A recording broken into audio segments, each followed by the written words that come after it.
Welcome to this Advice video tutorial. In this video you will learn how to create a gauge with onboard tools of the Advice builder. You are going to create the graphical elements, add the dynamization and parameters to it. First, navigate to Library, Project in the project tree.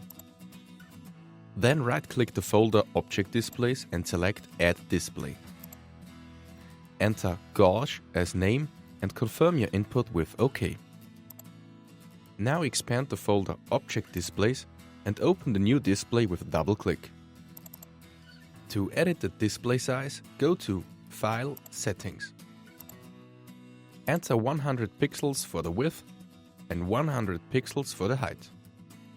Save the settings with OK. Select Grid, Snap, Config Grid from the toolbar.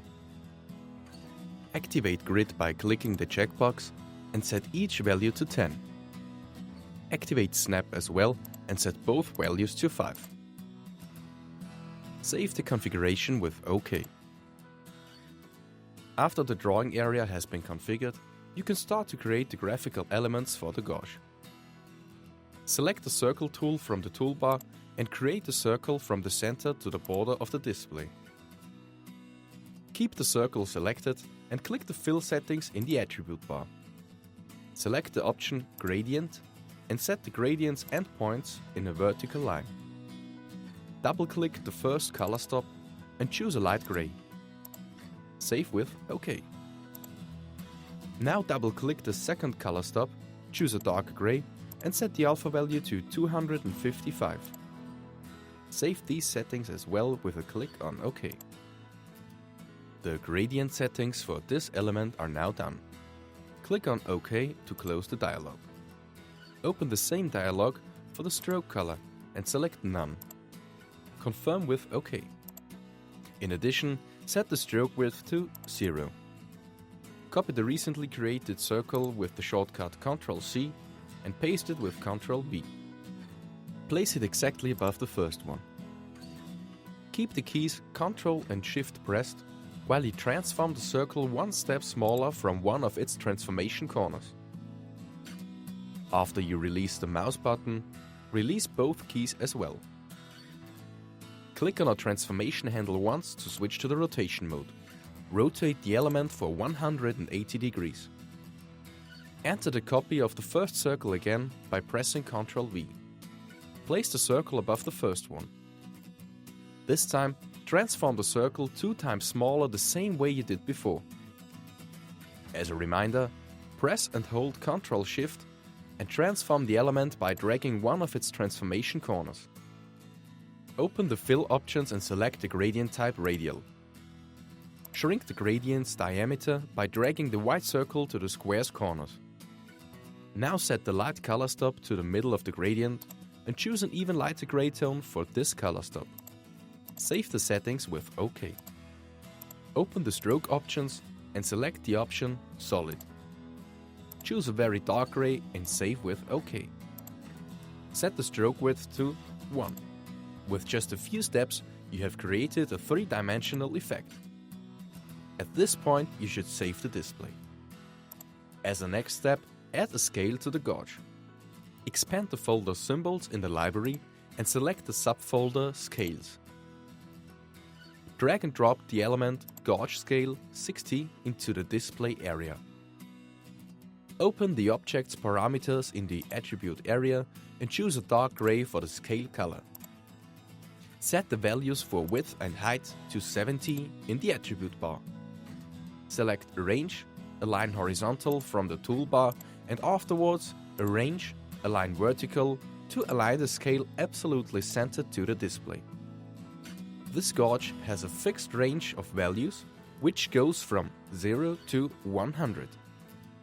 To label the values on the scale, select the Text tool from the toolbar and click into the display area. Enter 10 as text and quit the input mode by pressing the Enter key. Open the Fill options and select the option Solid. Click the button with the pipette symbol on it. Navigate the cursor exactly above an element of the scale and select its color with a click. Save the fill with OK. Set the text size to 6 and the text alignment to centered. If you now try to drag the label into the right position, you notice that the drawing assistant's grid snap does not allow positioning the element where you want it to be. To bypass this behavior, you can position the element pixel precise with the arrow keys. Align the label for the position 0. Copy the text element by pressing Ctrl+C and paste it with Ctrl+V for each position 10, 20, 30, 80, 90 and 100. Position the labels as precisely as possible.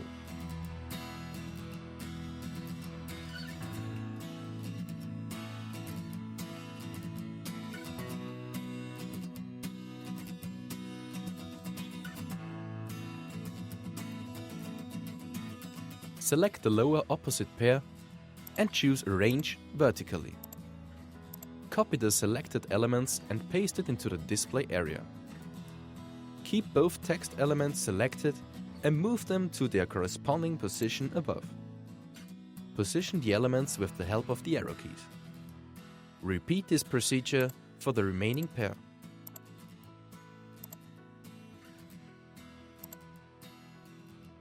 Duplicate a single text element for the position 50. You can position it exactly central by selecting Arrange, Align horizontally. Edit the labels to their corresponding values. Text elements can be edited with a double click.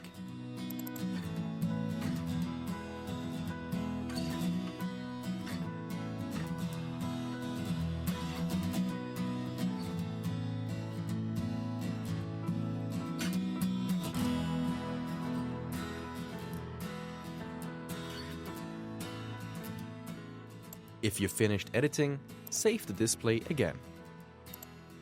To display the value, the gauge needs a needle. Select the polygon tool from the toolbar. Draw a needle form as shown in the video. Set the last path point with a double click to exit the editing mode. Take care that the element's diagonals are going straight through the center of the display. Choose a fill color that is clearly visible, for example orange. Set the stroke color to None and the stroke width to 0. To enable parameters for the object display, they have to be created. With atvise, this is easily done. Open File, Parameters. Name the first parameter MyBase. Enter MyBase as description 2. Set the behavior to mandatory and other fields remain empty. Name the second parameter Label. Set the value $label in capital letters as substitute. Enter label as description and set the value type to string. Enter label into the default field. For further details to display parameters, please check the atvise help or press the help button. Save the parameter settings with a click on OK. Now select the needle. The small yellow box is the reference point. It indicates the center or start point for the dynamization. Set the reference point to the gauge's center. Right-click the needle and select Add Simple Dynamic. The event type Node is correct. Click the R button to activate relative addressing. Select the parameter MyBase from the drop-down list. The action type Rotate is again the correct selection. Set the minimal value to 0 and the maximum value to 100. Both angle values are relative to the current position of the graphical element. Since the needle points at the value 50, enter -150 degrees for the start angle and 150 degrees for the stop angle. Save the dynamization with OK. Select the text tool from the toolbar again. Click on the display area and enter the substitute $label. Press the Enter key to exit the editing mode. Open the Fill settings and use the pipette tool to select the gray color tone of the scale as fill color for the text. Save with OK. Set the text size to 9 and make sure that the text alignment is set to center. Place the text element below the needle and align it with Arrange, Align horizontally to the middle of the display. Now save the object display. Navigate to Server, My Server in the project tree and right-click on Objects. Select Add Node Data Variable in 32. Name the node Motor and confirm with OK. Expand the folder Displays and open the display main. Now drag and drop your object display from the project tree into the display area. Open the previous created parameters in the attribute area and click into the My Base Parameters value field. Open the object selector with a click on the button with the 3 dots on it. Select the node Motor from the list and confirm your selection with OK. Enter the text Engine as label text. Confirm your input by pressing the Enter key. Drag and drop the rocker switch from the library into the display area. Select the same node as base address. Expand the parameter group Options and set the minimum to the value 0 and the maximum to the value 100. Save the display. Open the visualization from the Advice Builder menu, Guided Actions, open Web Browser for Server, My Server, HTTP 1. Zoom the elements with the Zoom to Rectangle tool. You can now test your object display. Impressive! You created your own gauge. As a result, you learned how to create the graphical elements, the parameters, and the necessary dynamization for it.